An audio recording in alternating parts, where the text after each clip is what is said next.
Welcome back to Deep Thoughts, ladies and gentlemen.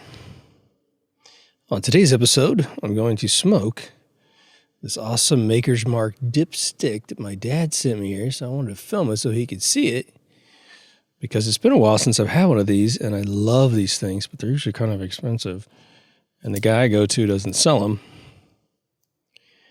Let me get this thing undone here. Ooh, that smells delicious. You could just chew on this thing like a piece of beef jerky. Now, today we're going to have a discussion about time. Oh my God, this thing is so perfect. When you get sticks and tubes, they always stay just so fresh and supple.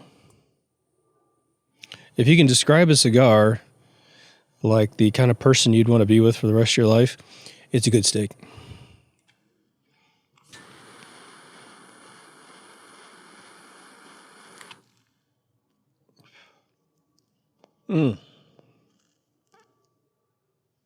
Holy cow.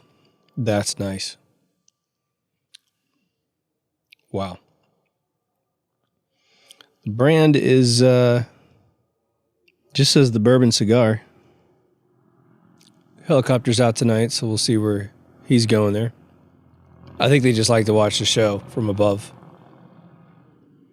So we've talked about time in many capacities on this show. There's even a time travel episode, a time management episode, an end of times episode. Why? Because I just looked those all up and I remember them.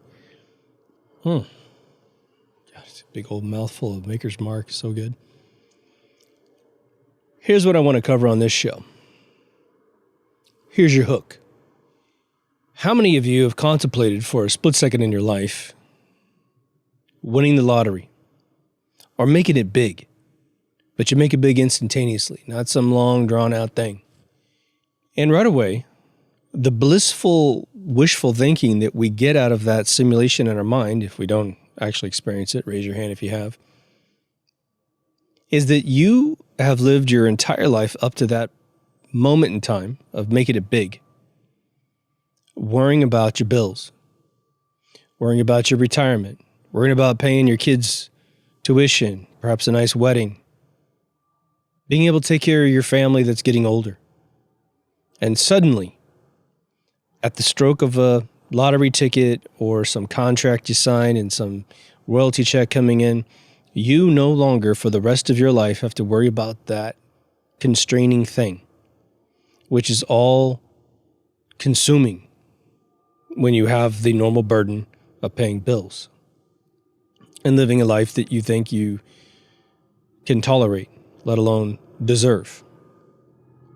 Okay, so let's replace money with time.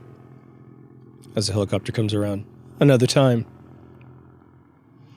What if there was a transformation or a transcending moment where you no longer have to worry about time to accomplish what you can accomplish in the form that you might be in? I think if you're a habitual listener of the show, you will know my opinion about many of the things that will be expressed, at least in the first 30 minutes of this episode. What I'm going to do is advance that to make sure you understand sort of my approach towards the time when we don't have time to worry about it all. Now, when you need bills paid, you think about money. You think about holding cash in your hand or a credit card, or you think about a bank account. But if you won a lottery and you hooked up all your stuff to auto pay and you got an account and you just said, look, I never want to see a bill again. That's why you can take money out of my account to pay yourself this salary. Be careful doing that, of course. We'll take all your money. Don't ever let anyone really manage all your money. Not even relatives. Put governors on how much they can take out and if they can take it out without your consent. Now, if you're getting sold, you don't even know you're alive, then go to the next person that you trust and imbue them with that power. But be careful in those scenarios too. But here's my platform for this episode. If you can hear my voice, I assume that you're a human being living in a temporary vessel, and death is something that we can't escape. But even the word death is a misnomer. It is a misdirection of actually what's occurring. Because in my opinion, death is birth. But as a human being, do we ever get a moment in our existence where money and time is not even an issue? And the answer is yes. The answer is yes, because it goes like this. When you lay your head down at night, if you are prone to dream, even if it's just once a year, or like a lot of us, every night, when you're in your dream, I'm willing to bet that 99.9% of the time, you have no concept of time, and you have no concept of money. And what I mean by no concept of time is that you no longer worry about time. It's not a subject that's in your midst when you're dreaming. Isn't that interesting? I mean, I dream sagas every night. You guys are probably tired of me telling you that. It almost sounds like I'm boasting. It's just the facts. The only time I have a reference to time, well, it's going to get all loopy, isn't it? Is if I have to go to the restroom and I get up and I have to do that thing and then I go back to bed, or I just roll over and I realize, it's still black outside, which means I got several hours to go before I have to physically get up to do my work. That if I go back to sleep and fall back in that dream, all those constraints are over. Well, now think about this blissful transformation in the lottery ticket thing when it comes to money. Money, money, money, money. Oh my God, where am I making more? Where am I going to be able to make more? Am I putting enough away? If I don't have any money at the moment of retirement, where the hell am I going to live? Those are real life things we got to deal with. You can understand it as a kid because you have to get off your butt at some point, move out of your parents' house and go do what you got to do with your life. And without any pressure, hell, kids would live in their bedroom they grew up in their whole life. They'd probably bring their spouse in there. So there's logic to that. The world used to be a little bit different when you got older. You live with your younger kids, try not to be a pain in the butt, and you move on. Now, I guess you could say, it's funny when you answer the question, someone will say, are you religious? And you say, I'm not very religious, but I'm pretty spiritual. Oh yeah, me too. Get those kind of conversations, right? I am spiritual in almost a literal form. I believe in spirits. What kind of spirits am I believing in? Through a chain of probably hundreds of micro events and probably half a dozen major events, I believe in spirits. I know I've interacted with a couple who were past, who came back. And so for me, that world is very, very real. And there's nothing that could pry it out of me besides the lobotomy. Now, there's also spirituality with which I've chosen to believe. And I've chosen to believe it from what I believe to be a logic ecosystem of our souls. I've articulated about it several times on the show. We're going to put it all in one episode here because there's the basics of that ecosystem, which I'm going to refresh you on in terms of my belief, okay? And then we'll go from there. Now, we typically will say that in this matter-based world that we physically interact with and of which we have defined as reality, right? That's the first thing we have to do is say this is reality and everything else isn't. Well, we have our five senses that we use to acknowledge any sort of action or event that's occurring in our life. And then we have scientific equipment, which will look at concussive waves of energy, like sound. We look for electrons. We look for really any disturbance in electromagnetic fields. And that's reality. That's what scientists think about. And what's funny is I don't think scientists have taken inventory of, we haven't created a new form of sensing something in a very, very long time. So they are actually pretty retarded in their thinking in terms of being held back and being slower in their development in those regions. And perhaps there's an area of science that I'm unaware of where they actually are trying to do this. Please enlighten me if you know of anything.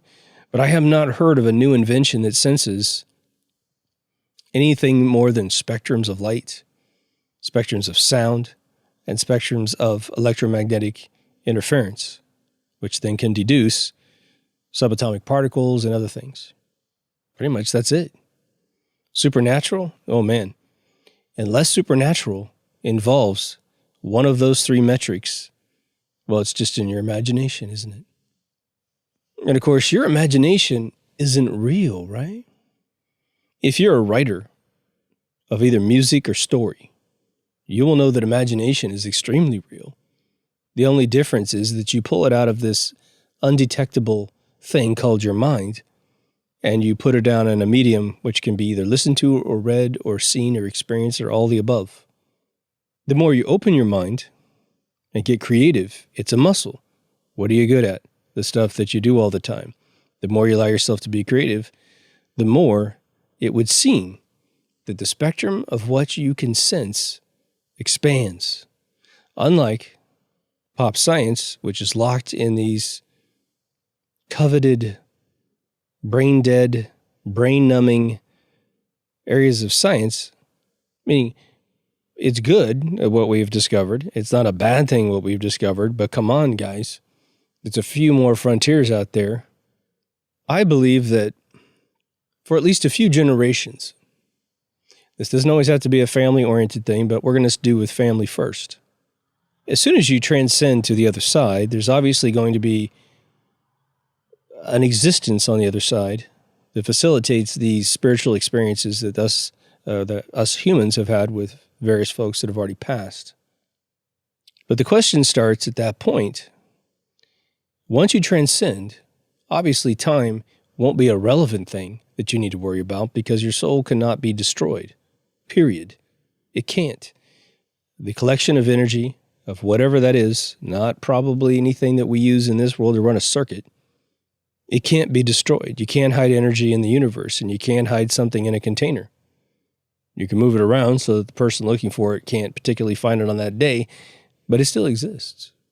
We all have these visions of heaven, but they're very remedial because we really can't conceive of such a place. Heaven is usually described with adjectives of emotion. It's a good place. It's a fun place. It's a happy place. Okay, I wouldn't argue. I don't know if it has all the other emotions that are negative, sadness and cathartic feelings and verklempt feelings and all that kind of stuff. Don't know. Be interesting if you never had those emotions again. Could you really appreciate any of the positive emotions? Maybe so. Maybe it's like a drug trip you never come down from. No withdrawals because you never come down.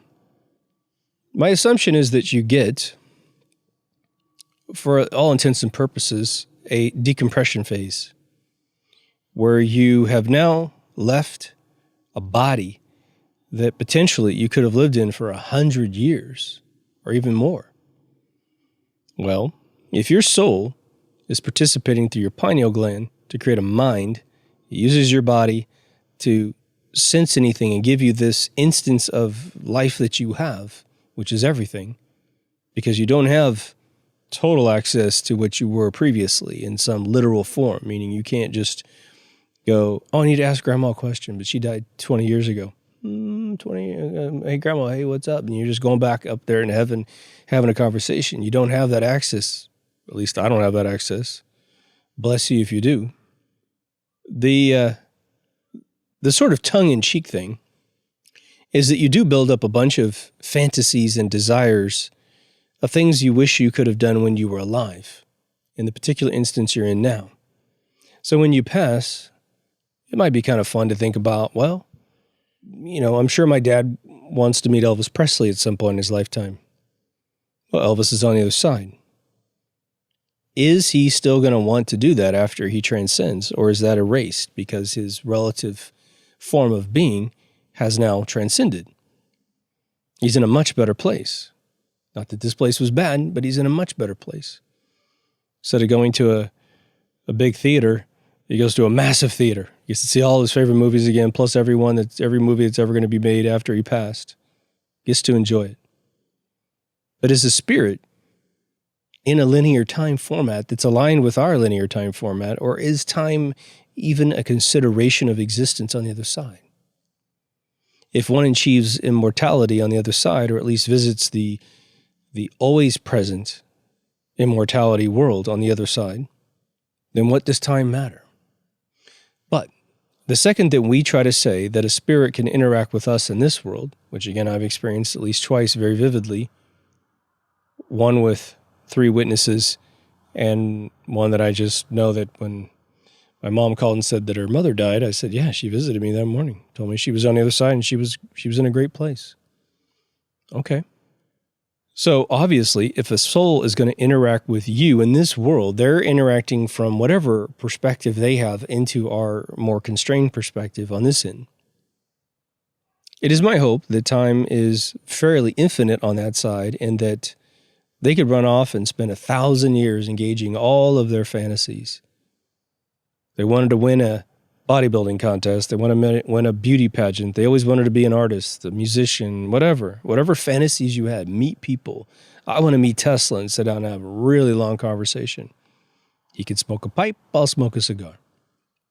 But I still feel like if I need to come back to Earth and interact with, say, my offspring or their offspring's offspring or whatever, that I can still get back to their time. One of the greatest analogies of time that I've had given to me, which has been used by other people, so I know that a lot of you out there have heard this, is God's perception of our life. If you take every year that you're alive and you put it into a boxcar on a train, so whatever year you're in 1999 or 2021 or whatever, God can see all the cars of your entire life. He knows how long you're going to live. And so if you live to be 101, you have 101 cars. So you stare down into the cars. Or he stares down at the cars. He can see everything you're going to do, when you're going to be upset, when you're going to be happy, everything you're going to do. And with that analogy, everyone is a bunch of boxcars in their own personal custom train. And if you were a soul on the other side, like God, it's interesting, we don't really talk about God having or being a soul, but I guess he's the big OG soul out there, you know? We could go off and mess around and come back and the car is still there. Can you go back to a car that has already passed in the time frame that you were on Earth? Meaning, let's say you pass away and you have a relative that was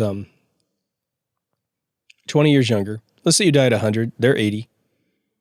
But you really want to go back and maybe influence them according to their wishes, which I think would probably be a rule, when they were 12. But they're already 80 when you die.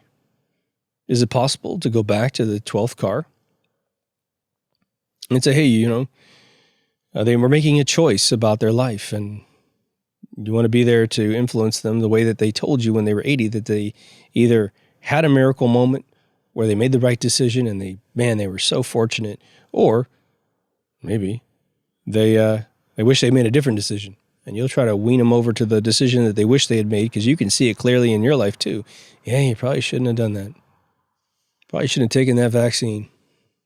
I believe that the elders of my family, going up at least one generation, but probably maybe even 2 generations, maybe more, they're babysitting their family line. At a minimum, their family line. Why? Because it's their bloodline. Is it a narcissistic thing? Not at all. It's just, that's my family. Soul blood probably runs thicker than human blood. Even if they're turning into kind of a person they're not really proud of, they're still going to be there to guide them out of whatever formative moments when they were young that made them sort of a jerk. See if they can't repair them over time. I know plenty of people that were ornery when they were young and they really cooled off and became amazing people later in life. Maybe there's a part to this game that's something like that. Now, at the same time, I also believe that friends who become really your family when you get older, they also can do that. Your best bud, your bestie, he or she can come in and help you. Doesn't mean you're going to talk to them or see them in your mind's eye, have a conversation with them or anything like that, but you just sort of feel them. Now, the other layer I add is a romantic layer. And I think a lot of people do this, is calling on your mentors. Your mentors are, in my spiritual world, are 2 different types of mentors. You will have mentors that you met in this world as a human being. And they pass before you because potentially they're much older than you. And maybe you even had a difficulty explaining yourself to them in a particular viewpoint. Maybe you studied the red pill side of things and they died with the blue pill. But the second they died, transcended, and found the truth, they found that the red pill had a lot more truth in it than the blue, because that's the priority of the red, is to find the truth, regardless if it hurts or not. So now they feel a little bit embarrassed, and they say, oh gosh, that kid really did have his act together, and here I was always contesting his beliefs because I was too good to see evil. It wasn't a defect, it was a attribute. But now I need to help out. And you know what? There's a lot of the world that needs to be fixed. And so you get that support. A friend of mine's mother died recently, and she was blessed to live, I think, 95. But she was such a young 95. I'm telling you, man, I saw pictures of this woman at 94, 95, and she looked amazing. She looked like she was in her maybe mid-60s to early 70s. But she was Puerto Rican, and she had that amazing blood that just keeps you young, man. But it was devastating to her daughter. She loved her mom. And she's going through that mourning process right now. And I told her, I said, look, your mother understands you more now than she ever did. She gets to participate with you more than she ever did. And your father passed away much, much earlier than that. He died very young. And now the two are together. The two soulmates are now mates again, potentially. It just depends on how it works on the other side, right? So take homage that they will be there to influence you, to love you, to be with you. Of course you miss them, because no matter how rich your spiritual experience is, I'm yet to hear an experience that anyone's had that lets you hug them again outside of a dream. I think I told you guys that several years ago I had a dream, and it was the most unique dream of this kind I've ever had. If you remember the movie Total Recall, the sales pitch to Arnold Schwarzenegger was he was buying a virtual vacation because in the future you just can't get away. And so there's all these wild, places you can go, and they'll implant those memories in your mind, and then you get to feel like you had this vacation. You get that relief. But the sales pitch was, well, how'd you like to buy an alter ego? And he goes, what? And he says, well, what's the same thing in all your vacations? What's always the same in all your vacations? And he goes, what? And he goes, you're always the same. He goes, don't you want to go back as a rock star or a millionaire or a secret agent? And that's when he goes, yeah, that one, secret agent. When you dream, most of the time you're you. I mean, at least the consciousness version of yourself. You don't really think about age when you get old, when you get into a dream, when you get older. That's funny. Yeah, you're just you. You're a soul in your dreams. Dreams are a huge, huge factor, I think, in understanding the universe, which is why they're enforced on you. You must sleep. And when you sleep, it just depends if you have dreams or not. But I had this dream that I was a little kid, and I was in this kitchen. And my grandmother, my first grandmother, passed away because she was much older than my other grandparents. She was in the kitchen. And I haven't seen this woman since 1995. In fact, I haven't seen her physically until probably 94, 93. I can't remember the last time I saw her. I mean, I remember the day. I just don't remember what year it was. And I hugged her in my dream, and I said to her, Grandma, how are you here? Because you're not in my world. And the interesting thing was twofold. My mind was a child's mind, speaking in childish phrases. That's how I said it to her. I said, because in my world, you're not there. And the other thing was I could hear my own voice. And unlike ever before or ever after, I had a little kid's voice. And I was just hugging my grandmother. I just wouldn't let her go. And she didn't say anything back to that response, just in case you're interested. But I just hung on to her tight. And the dream ended. There's a Twilight Zone with the kid from the Korn episode and the kid from Lost in Space. I think it's his first episode. The kid must have been 5 to 7 somewhere in there. I think he might have been 5. Amazing little actor, man. But the episode's about a grandmother that's in love with their grandson, just loves him to death, and she's sick. And the Twilight Zone is that she gives him this toy telephone for Christmas. And they used to pretend that, they're having phone calls. So he put the phone up to his head and she talked from the other side of the room and they talk over the phone. And then she passes away fairly early in the episode. And the Twilight Zone is that the kid, after she died, wouldn't leave his bedroom. But he wasn't unhappy. And his mother finally goes up to check on him. And he's talking to somebody on that telephone. And he hides it a couple times. And then I think he lets it slip that Grandma told him something on the telephone. And they think, okay, so the kid is still disturbed from his grandmother's death. And so because she talked to him on the telephone when she's in the same room, he's just faking it.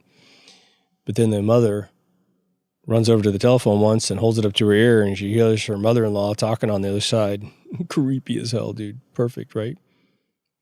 But the other kind of mentor that you might have is one that you never met, but one that you have studied. You have learned as much as you possibly can about this individual using history books and using perhaps the output of their life. I have a friend who worships Tesla. And I mean, she knows tons about the guy. She's not a scientist or anything, so she doesn't understand the mechanics and everything, but she's just fascinated with the final products that he kept creating, the inventions. I am enamored with him as well, but I don't feel like I have any real spiritual connection with the guy. There's just not that history available for me personally to feel who he was as a person besides a really good, peaceful, wonderful soul. But there are 2 others that I romanticize in my profession, and I try to call upon them to influence me when I'm directly in what I'm doing. Now, I will talk to them outside of any profession or doing my profession, but it's to prime them for when I touch the keyboard to do the right thing, writing movies. I know it sounds silly, but we all have these little secrets, don't we? This is why I want to share this one with you. And it's just to illustrate, 1, how crazy I could be, but 2, it provides a platform for us to discuss these things in a context that may or may not have a reality in our life. But the 2 gentlemen that I've called on, and this probably started in the late 90s for me, was Stanley Kubrick and Rod Serling. And yes, it was a really funny admission to Vivian when I said, yeah, I talked to your dad and I've been talking to him for years. And she was like, really? I said, yeah. She thought it was great. Rod Serling is obviously the master writer of all time. There are a lot of incredible master writers, but for me, what Rob was able to accomplish in his prolificness and his perfection was astonishing. I once heard Jack Klugman, the guy who played Quincy?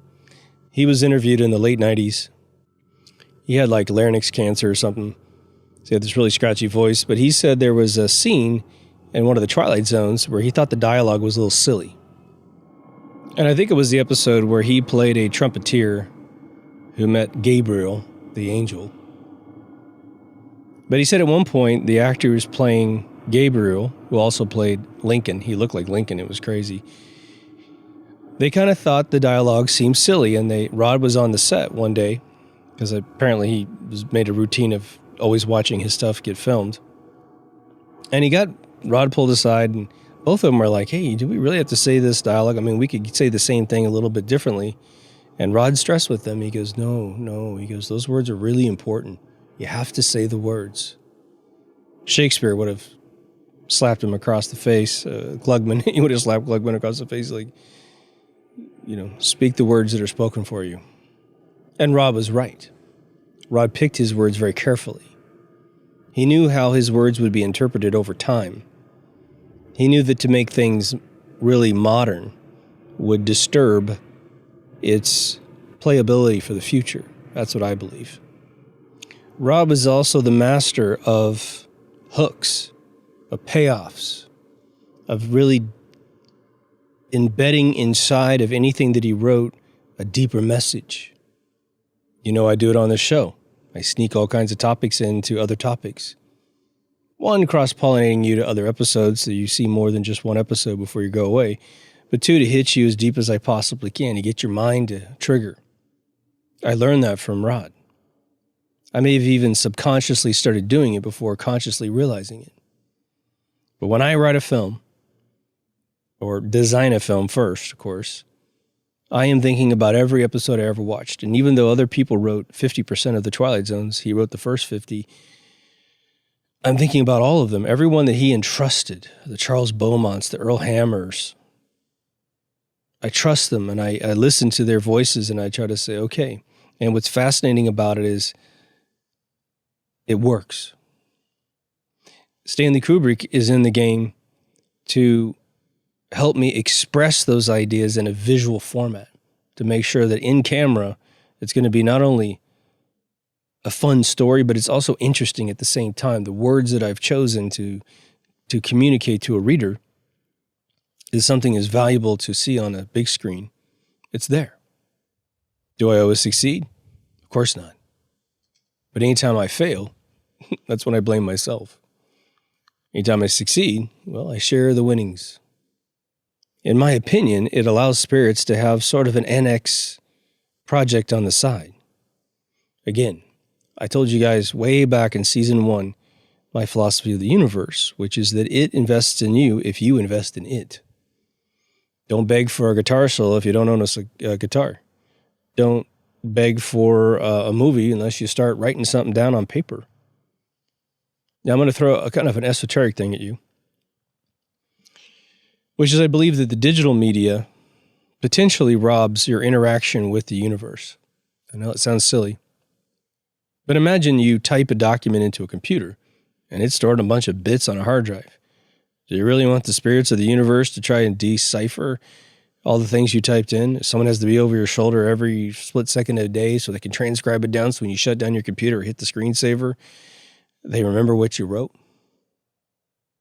That's why I've had profound success being more analog during the construction phase of a story, or pretty much anything in my life, to be honest. Making a video game design, get a pad and paper, get a pen or a pencil. I always work with pen myself because pencil wears off after a while. And there, it's on a page. It's always available to the matter-based world to peruse. And if some spirit needed to see what I wrote, well, they can just dial away the other pages and look at the one that's written down. No deciphering, no binary translation to ASCII. It's right there. And I'm going to remind you that a friend of mine's grandson, who's this super prodigy kid, and I mean that at the extreme level, he told his grandfather, he said, because the kid reads about 2,000 pages a week in paperback books or hardback books, but analog books. He's going to this gifted school now. He's actually out and he's into college now. But he said when he was going to this gifted school that they all got iPads when they got into school. It was the super duper fancy thing because you're so smart. Here's an iPad. He said, Grandpa, you know, when I read War and Peace, I can remember the whole thing if I read it in a book, a paper book. But I can read a 100-page book on an iPad and I can't remember it 2 weeks later. I mean, I remember it, but not that much. I couldn't recall the details like I can if I read the analog book. Interesting. So how does school work typically? I know we're off the topic of time, but we're going to fold this all back in. Well, you read, you study, then you go take a test. You get a good grade, you move to the next thing, and next thing, and next thing. Well, if they've got an erasable memory machine, whether it be intentional or involuntary, you come out of med school having studied in an iPad, maybe you're an abject moron and you're a walking death machine for your patients. But you study it in a hardback book, you go take your test, and wow, after you graduate, everything you've learned is in your head, for the most part. Now you're the best doctor ever. Well, they have doctors strung out on giving away prescriptions and all this other kickback stuff, chemotherapy, massive kickback program. The biggest kickback program on planet Earth is chemotherapy. So yeah, of course they're going to give you a chemical that kills 93% of its patients. Because the other work is hard, man. Got to remember stuff. Now, it could be. I'm just going to be my own devil's advocate, so you don't have to. At least as much. I was an only kid. So when you're an only kid, guess what starts happening? If you want some friends sometimes, you got to imagine them in the room. Now, I never had an imaginary friend. At most, I talked to my stuffed bears until I was about 6. But I didn't feel like they were talking back to me. I didn't think that they told me to go do things. Just one-way ticket, man. And I don't have the blessing of being in my living room and calling out a celebrity's name or, a mentor's name and saying, I need your juice right now. And all of a sudden, poof, epiphanies occur. But if I'm at my screenwriting software, it is amazing how sometimes that stuff just falls in my head. But one could construe that, well, you're an only kid, so of course you have this need for companionship, and because you grew up outside of any companion that would be a brother or sister, this is how you invented this. The kink in the chain with that theory is that I had tons of friends, or at least enough friends all the time, and I was the sort of commander-in-chief of everything that we did. So, not only did I have buddies, but they'd follow what I said, And so, I don't know, I really enjoyed my private time as private time. Only a couple times in my entire life did I ever go to my mom and say, I'm bored, and she'd give me an idea, and it usually worked, and I go off and do it. But after about 7 or 8, that game was over. I had plenty of companionship. So I don't know. I don't think that that's a huge factor for me personally, but maybe I'm blowing smoke up my own holes. And look, it's coming out my mouth. There's all this talk about computers that have been designed, quantum computers, Simon Parkes likes to say, that have this Project Looking Glass thing that a bunch of people jumped off on, that a computer could suddenly see into the future. Well, go read the book Chaos so you understand the principles of this, but I'll try to catch you up on this whole idea. The idea is that a quantum computer with, say, 100 secure, stabilized qubits, with 0% failure, could technically look at several samplings of time and try to calculate the mesh in between these moments in time. I'll give you a really simple example. Take your average day. You lived a 24-hour period, and you give this quantum computer as much literally physical information as you possibly can about what state your body was in when you woke up, perhaps when you ate lunch, when you came home from work, what you did at night, maybe some of your sleep habits via some other device that's tracking how many times you rolled over or whatever. And it will say, okay, like a chess game simulator, I'm going to try to calculate, me being the quantum computer, the probability of events that occurred to get you to that exact physical state that I know you were in at the next sampling. The more sampling, the less simulation. But remember how the quantum computer works.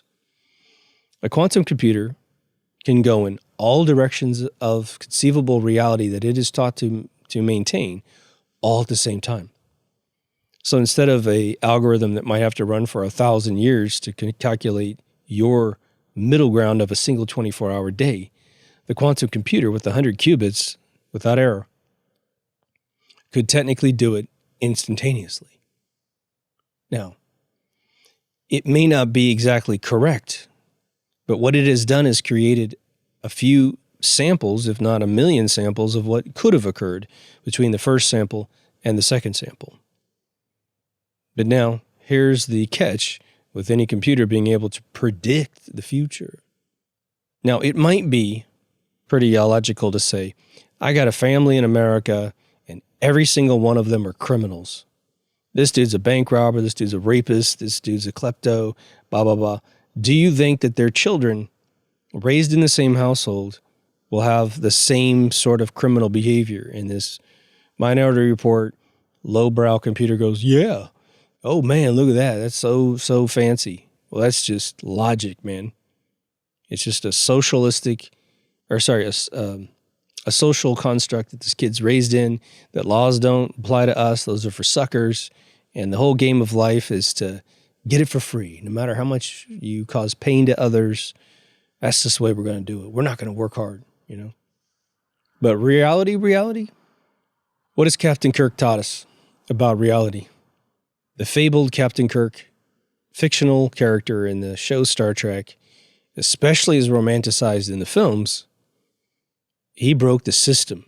He passed tests that Starfleet had for him because he thought 90 degrees different than what Starfleet thought, well, Starfleet had experienced up to that point. I forgot what the test is, but there's this simulation that he was given to break him, to make him fail, to see how he dealt with failure.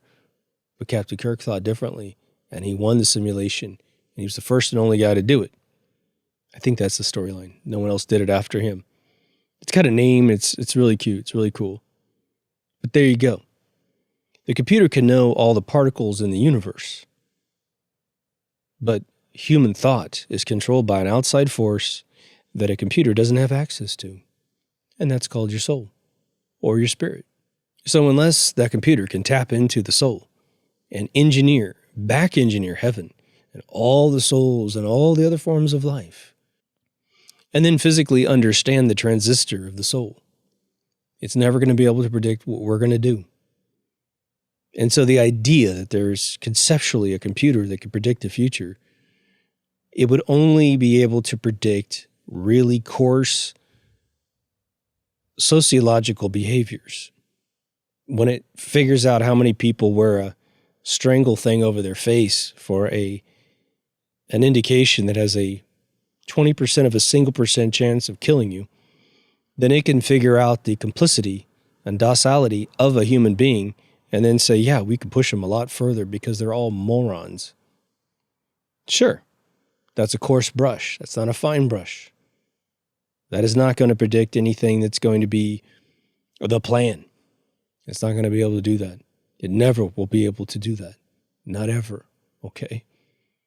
Weather prediction programs, as documented in the book Chaos, relied on the fact that the meteorological supercomputers would have to know every single particle in the atmosphere and everything that controlled the atmosphere. A volcanic explosion controls the atmosphere. An earthquake could change the atmosphere. Leaking plasma from the center of the earth will change the atmosphere. Magnetic ejections from the sun can control the atmosphere. None of which these computers will ever be able to predict.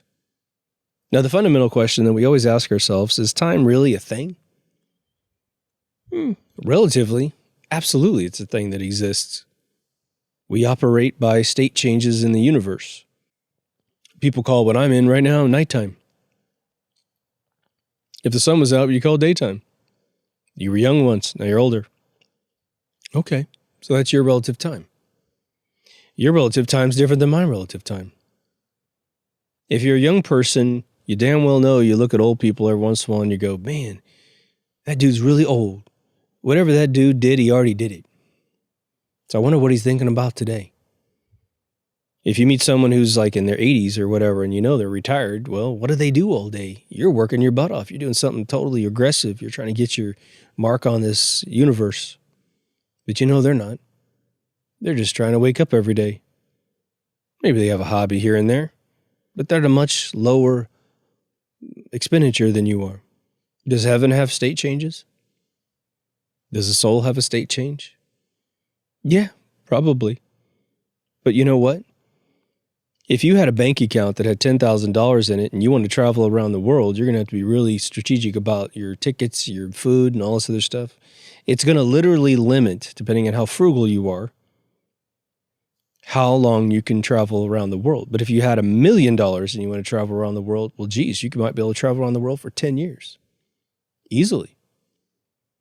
Probably more than that, because things are a lot cheaper outside of modern countries.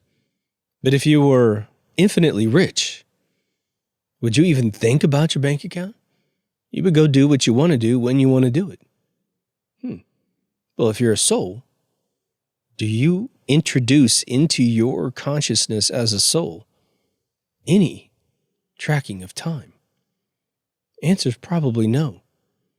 And if they don't have any limitation and no association with our timeline, which really means they can come into your life at any age that you exist. Then they don't need to worry about, well, I got to watch my kid here. Don't worry, I'll do all my fantasies later. I'm going to watch my kid until they get to this point, and then I'll go take a break and come back. Man, I would hate to find out they made a bad decision I could have changed that resulted in early death or some demise or some negative thing. They'd stay on you until you're done too. And then you meet them, and then it's like, whew, now let's go have some fun. Let's fish, right? If there's no one else they want to watch. I kind of don't think that's the case. It's just instinctual. There's no science in it. That also starts to beg the question, can you influence yourself?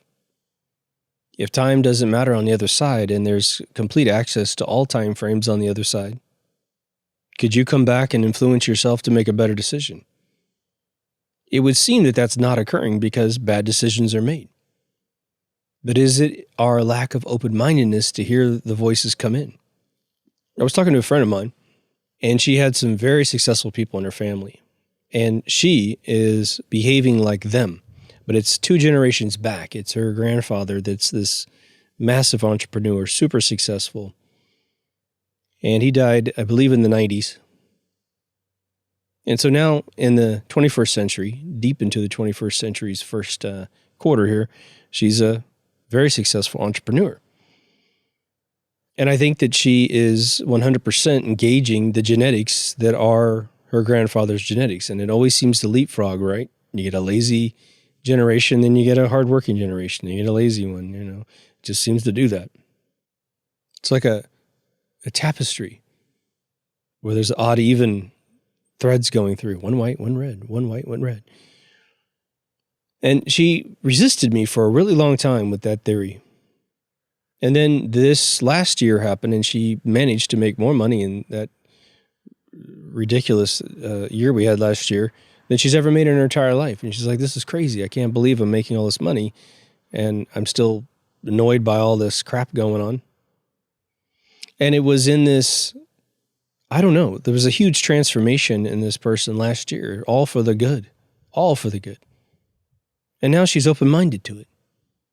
She's open-minded to the fact that, yeah, maybe I am channeling my grandfather. I don't necessarily hear his voice, I'm speaking for her. But I told her, I said, well, look, what if the spirits on the other side are trying to talk to us, but we are so indoctrinated to close off their existence as secularism is this fungus growing on the surface of the planet, transhumanism moving in. And we have a great comment by Ronnie I want to mention on this episode right at this point, which is, his comment was, do you ever get the sense that we are being talked out of our humanity, talked out of our spirituality, talked out of God by those that don't want to relinquish any power to any other higher source? And I'm like, yeah, I think you're right. I do think you're right. For those that have never really listened to the debate of flat Earth versus round Earth, it's partially about the experimentation of science that really, there's some stuff that needs to be explained here because laser tests over large frozen lakes don't have any curvature at all, man, and they're supposed to be way underneath the horizon, man. But the real push, the deeper push is science is erasing God. And this other model of the world maintains a God in their life, Now, maybe, I'm not going to get off on that whole flat Earth, round Earth thing because I know it annoys a lot of you one way or the other. But transhumanism is an actually fairly old topic, especially in the video game / role-playing games, which is be careful how much of your humanity that you give away to a machine because you'll stop being human. Shadowrun, the role-playing game, had essence points. The more you replaced your body with computer parts, and I forgot what they call reflexes, like instant reflexes or something like that, where you replace your nervous system with a bunch of wires to go faster than your nervous system, you lose your essence. And there was only so much essence points you could lose before you couldn't put anything else on your body, lest you become some mindless cyborg. It's interesting how people thought this through, 3 decades ago, really 3.5 decades ago. Ralph Bakshi's movie Wizards starts off with two brothers that are born, one who's a mystic wizard who's all about holistic nature, and the other one was a satanic, crazy, evil bastard who tried to conquer that which he despised, which was good, through technology. And there's a big holy war at the end of this movie. It's an amazing film, especially on a story level. Now, it could be argued that worrying about the spiritual realm as a living being is sort of a fruitless waste of time, because you got to live this life, and that's the one you're in. I can't really argue against that theory. I think if that's your priority, that's the world you're going to live in, and that's the priorities you're going to have, and you're going to have a great life. If you feel like your brain is advanced to a point where you do understand that, you're not criticizing anybody who wants to hold back on this sort of mental migration into these other conversations, but you feel like, well, you know, I only use about 2% of my brain to govern the loops I live in all day long, taking a shower, getting food, doing your work, going to bed, repeat. And you got a lot of brain cells left. And so you're kind of like, oh, what else is going on here? I mean, I got this worked out. And you start ebbing into these other realms of thought. Now, the big question that helps you, I think, mitigate whether or not you're interested in these kind of conversations or not is a silly analogy of, I give you the book that explains the afterlife completely. It's 100% accurate, written by God himself. Unlike the Bible, it's the Bible after the Bible. What you're going to go into once you die as a physical human being, transcending directly into your spirit form. It cannot be eliminated. It's your guarantee. What if all these questions I'm proposing in this episode are answered in this other book? How would that affect your daily life today? Like I said in the previous episode, you're still going to get hungry. You're still going to eat. You're still going to want to do things in life, personal things, things with other people.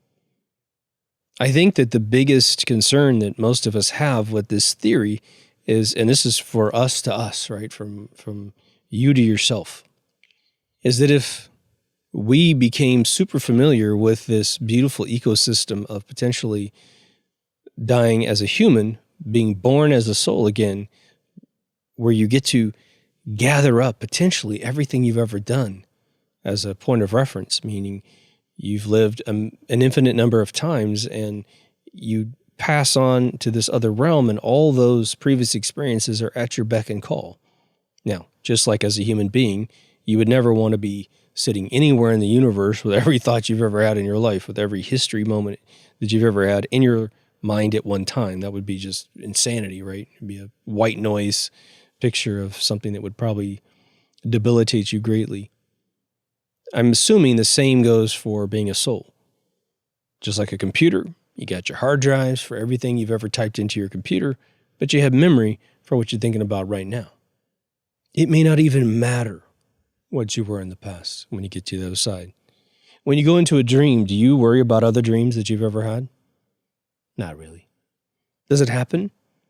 Well, it doesn't usually happen in the field of worry, excuse me. But you might be, and I've got a few places in my dreams. This hasn't happened for a couple of years. It's kind of a bummer.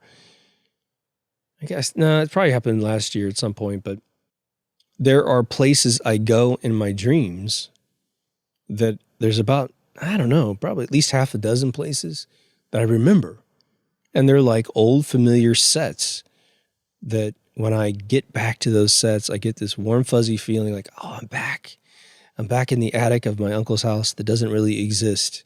I mean, he had an attic, but the place I dream is like this really cool, like just warm, amazing kind of study, or it's like a study. There's a desk with the roll top on it, and it's got books in it. It's got these cool like Chippendales chairs kind of thing. It's just really quaint and interesting.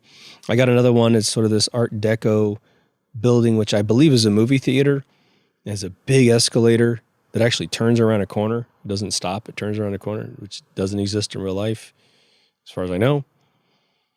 But I have a few of these places, and when I go back, it's really nostalgic and fun. There's, a futuristic version of my hometown that I've seen a couple times. It's never quite exactly the same.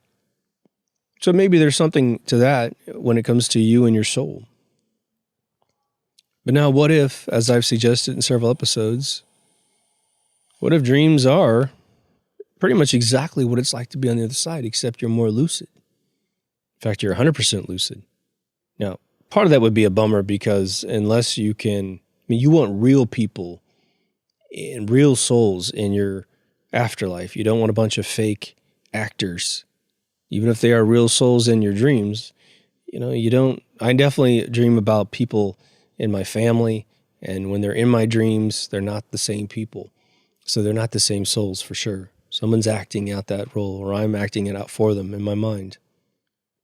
I think one of the things we don't really discuss on point, but it's something that we all yearn for, if you believe in an afterlife, is that as much as we want control of our life, aka our mind, in this reality, we want at least that much control in the afterlife. But I think the sort of low-hanging fruit expectation is that we want more control of our life once we pass on.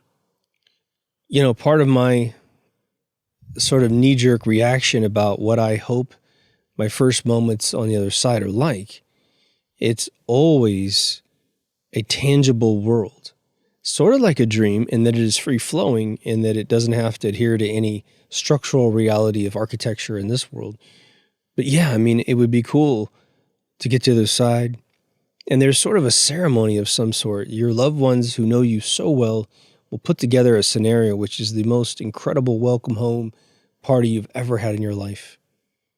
They know everybody you want to meet, and they're all there. And they're all in the right positions. They're all looking at you like, let's just say you wanted to have a conversation with Tesla, but it's not the very first thing you want to do.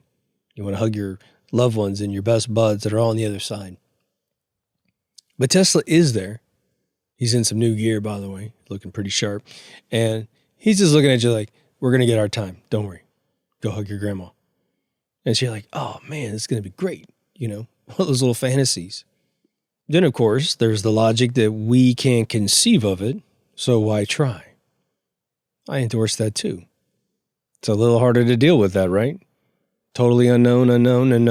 Nothing will be the way that you expect it to be, but it'll be great. That's fine. But then you're back to your loops of life again, right? You're back to that 2% going, okay, well, I threw a big bucket of water on that fire. But if we came to peace with that book about the afterlife, would we live this life the way we should be living it? My suspicion is no. In fact, my fear would be that, as I mentioned in other episodes, that suicide might become this option for everybody. Well, hey, man, it's going to be great on the other side. Then that brings in the big debate, is there a penalty for punching out early? I think that's very relative. I really doubt it, quite frankly. Doesn't mean I want to do it. Believe me, if I get bumped off, it's someone else doing it, no matter what they tell you. So we, as I've suggested for years, I think we are quarantined from this other reality to protect this reality. Now, part of me gets frustrated with that whole concept because let's say this. Let's say that there's a rule system on the other side, and it's got some super complex rules that you and I can't understand, perhaps as humans, but there's definitely some low-hanging fruit restrictions, this first contact, prime directive thing that we could understand. And it's one of these things of you cannot prove to the other side that we exist, because that can kick off this chain reaction of all the things I just said. However, it does happen, by the way. It does happen. Like I've seen the proof that this place exists. I'm just telling you, man, I've seen it. I've had moments occur. Okay. So I already believed that realm existed before these other events occurred to me. Truly, 100%.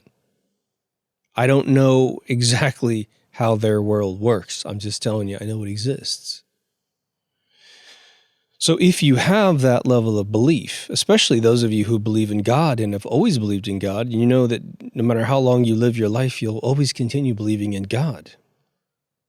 Then this idea of somehow proving that God exists, if God were to come down and talk to you, probably doesn't apply to you. Because if God did come down and talk to you, you'd be like, well, I feel super honored. My mind is blown. But that doesn't change. It didn't change anything inside your belief system, because all it did was say, I got privileged, and the ultimate celebrity of celebrities, God himself, came down and said hi to me. Doesn't happen, but it's interesting. If you believe in spirits, like if I go back to Walt Disney or Disneyland, and Walt Disney comes up to me a second time and has a conversation with me for 2 seconds, or says, don't get on that ride, it's got a problem, or blah, blah, blah, blah, blah. It's going to be a wonderful experience, but it doesn't change the fact I think he goes there still. Doesn't change the fact that I believe in an afterlife. It's just I got another piece of information from a person that I've already got a piece of information from at that park. So what rule is being broken? I know there's at least a dozen of you out there, if not 1,200 of you or more, that listen to this show, and you may have had this thought, which is the following. You're unique. You believe in these things for whatever proprietary reason you do. Whether you've had an experience or not, doesn't matter. You believe in these spirits, you believe in God, and all that is a central consciousness to this whole universe, the being that maybe is responsible for forging all this into existence and sustaining it second to second. All right. Doesn't mean you get your way just because you believe in him. But you feel like, okay, I've lived a good life, man. You know, still got plenty of years left. I'm going to do some more neat stuff while I'm here. But can't we upgrade my program? Can't we interact with the other side? Because we have this advanced in consciousness, we have this enlightenment that allows us to believe and see more. Can't they change the script just for us so that we can see something interesting and get almost, well, like, let's just say, this is I'm obviously talking from my own projection and my own belief system. But the thing is like, okay, this is a petri dish, which may have a more proprietary group of people that are watching us and doing this experiment, like I said, an instant earth theory. Okay, so that's them. They're just the ones outside this experiment. Okay, they don't have celestial powers, in my opinion. But the idea is, let's say that doesn't exist. We really live on this ball floating in space. We're totally insignificant in relation to the entire universe, but very significant to our Creator. Our Creator most likely has created us for a particular reason of some sort, whether it's super, super subtle or some massive thing on point.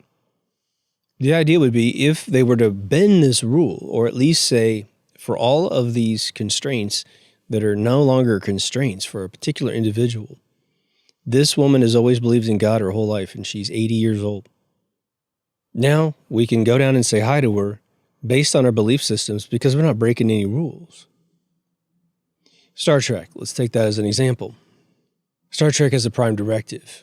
What's the prime directive? Until a society hits warp speed, but not to be interacted with. And this is something that's handed down from the Vulcans to the humans. Now, what if they found a society on a planet, hasn't hit warp yet, who knows how far they are away from warp. However, they have a complete philosophy on that planet that aliens exist, and their estimation of how aliens, meaning us, Vulcans, Romulans, Klingons, all those people, they've theorized it all. And they've said, it's just a matter of time before they come down and visit us. And they've got spaceships conceived and federations of space conceived, and the fact that they're going to inherit a whole new book of rules about interacting with other societies once they hit space travel capability. Well, now, would Picard be so worried about touching base and making contact when that's exactly what they believe? And they're so mentally and socially advanced that they're not going to panic. They're not going to panic. They're not going to lose their religion. They're not going to lose their culture. They've already pre-calculated everything. Well, it seems like you could go down and say hi, right? You're not going to be surprising anybody. Their mythoses won't be altered. Nothing will be confirmed besides what they've already confirmed ahead of time. Okay. Well, I think there's a lot of us humans that are exactly the same way with the afterlife. We have proof enough to believe in it.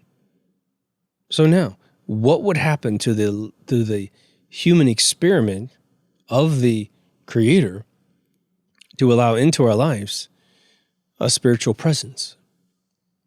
Let's say that, you want your long-lost loved one or friend to come visit you in your living room. You maybe live alone, or there's just a time and a place that's really could be your quarantine little situation, and you're not going to be able to prove anything to anyone else. No one's going to walk in the room and see Einstein talking to you, So why not?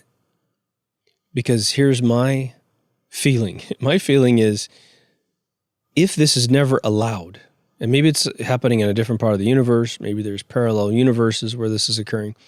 The idea is, wouldn't God himself, or at least the spirits underneath him, learn something new by letting something new happen? And taking advantage of this time thing to allow it to occur. I think the answer is hell yeah. And yet it doesn't happen. Now, an atheist might move right in and go, yeah, there you go. There's proof there's no God. Makes no sense, right? If there was a God, why wouldn't that occur? Why is it that biblical scriptures say that God was talking to everyone all the time, and all of a sudden, once the printing press comes around, the video camera, wow, all these gods disappear. Now you're just living in an elite controlled world. It's hard to argue, isn't it? Unless you've had proof. I like these frontiers of thought. I like parsing supposedly the logic that we've been given from ourselves to ourselves, right? From humanity to us. They tell you, well, of course not this, and of course that. And then in the end, you start thinking about it, and you're like, no. That sounded good when I was like 8 years old, but I've had 50 years to think about it, or whatever age you are. And you're like, I don't think that anymore. Something should be different here. Something should be more versatile here. So if it is true that they're there, and yet they still won't pierce the sort of laws of the universe, then you're sitting there going, what's my afterlife going to be like when you pass over to the other side? Like, so many people have had near-death experiences where they see their body and they float up, and some of them touch the spiritual world, talk to relatives, talk to random strangers, say it's not your time, and they put you back down in your body, and you're in this painful cast in some hospital bed, but you just went to heaven and back. If you do finally pass at the very end of your life, and everything is a metaphor, at least, of what you already believed, it'll be real interesting to find out what the green room's like. You sit in the green room and you're like, you're decompressing out of your human to soul transformation, transcendence. I mean, first question on my mouth is going to be, why? Why were you so sequestered from us? At least those of us who already conceived of the whole thing. Not accurately, and not even remotely the majority of how it really works on the other side, but, it's like this. Let's use Disneyland. Real simple. It's another world inside those park walls. It really is a different world, man. Well, before you go, before you ever walked in those doors. Well, it exists because you're going there. Once you get within, Anaheim's streets, you can start seeing the tips of rides, So it's all starting to kind of come into focus. But you haven't actually been in it yet. But what if you got to the front door and said something, no, you can't come in. Why? Well, it's just not your time. You can't conceive of anything that's in here. And you're like, yeah, I can. I can conceive, I don't know 99% of the park. But I saw the Matterhorn, and I saw that, Tower of Terror, which is now the Guardians of the Galaxy ride. I knew those things were in there. I don't know how they work. I don't know if it goes up and down or left or right or whatever. But, I know it's in there. Let me go inside. No, not until you know everything about what's in here, until you have this arbitrary moment in time where you actually pass away. May you look inside. maybe as a hint, is the only thing that's palatable.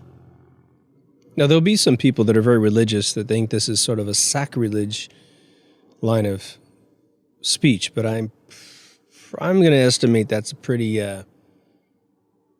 small group of people. Now, 100 years ago, that'd be the majority of the people, and I'd probably be strung up somewhere.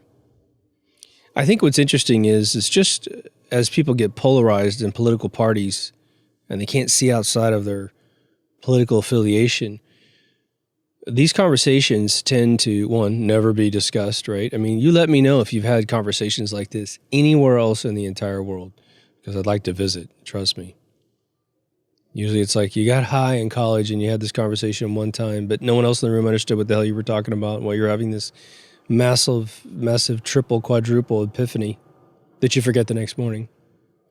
I just think that we are almost, as a young person, and this has nothing to do with your body age, but as a young mind, we find security in polarizing ourselves into paradigms of belief, all handed down from the elders in most cases. What some of these shows are designed to do is to free you up from that polarization. We know that individuals here on Earth have discovered things because usually one of two methodologies. One is serendipity. You just bump into it and, oh my God, this is a reality. Let's go with this, right? Usually technical inventions happen that way. Then there's the other side of it, which is you never locked your brain down too much. And so you're able to keep thinking while the rest of the world was not thinking. It's hard to wait for a serendipitous thing to occur, isn't it? How do you wait for that? That could be a lifetime, and you may discover nothing. I prefer to go for it. And I think that, all of us who have encountered any level of measurable enlightenment, and that's your definition, not mine, it's removing the shackles around your mind, around what you're told is possible and what is impossible. Religion is a whole separate construct from this conversation, so please don't get those mixed up.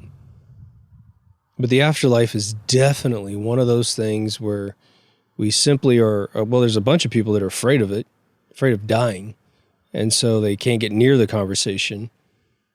And then there's some people that are just nihilistic and who cares, whatever, and that's fine. There's something I'm saying now with this whole political climate that we have and people waiting for something massive to happen. It's like, I call it Christmas phase. Just go into Christmas phase. Let it be a surprise. Very few things I'll say that about. I think falling in love should be a Christmas surprise. I don't know if you can go after it. I don't think you can. Like the universe rewards it that way. But these kind of subjects are definitely things we can pursue. And because we seem to have like a barrier of thought when we try to go in these real esoteric directions, because honestly, it's almost like being in a dark room that has no walls. And so you're like, what do I grab onto? What's the next, rock climbing cliff ledge I could put my fingers on to pull myself up to the next level? Well, if the whole world is mute about these subject matters, any subject matter, then there is none. You have to find it yourself, which means you're going to be exploring your mind constantly, being very astute at what you experience mentally. Tiny little thoughts you might be having that may be handed down from outside, a spirit giving it to you, trying to cue you up for this next thing. I'm in a position, being your host, of coming up with, hundreds and hundreds of episodes that'll hopefully be engaging to you. And so I think of a lot of subjects I think I could make an episode on, but I use the Stanley Kubrick test and I go, but it would be boring. So no, thank you. I don't want to be known for that. So anyway, hope this opened your mind a little bit further in that particular direction. The big question is, do souls have time? Or does it, and because time may not be a factor for them anymore, like an infinite economy for your personal spending, does that change how we interact because they don't have any relative time, no pressure from time? but we do. So if they want to cross that barrier into our world, how would it relate to a time relationship? Food for thought, man. Anyway, if you haven't been to deepthoughtsradio.com, just get there and bookmark it. The only thing I'm going to say tonight is, one, thanks to all the Patreons. We got some new folks. Thank you so much. And please go to bitshoot.com and create an account and subscribe to the channel. It's more important you create the account than you subscribe to my channel, because that's one of the only free 2 gig infinite time you can fit in 2 gig upload sites that are out there. Everyone else has a pay subscription layer, and there's a lot of limitations. So anyway, take care of yourself and someone else, and I'll see you in the next Deep Thoughts. Over now.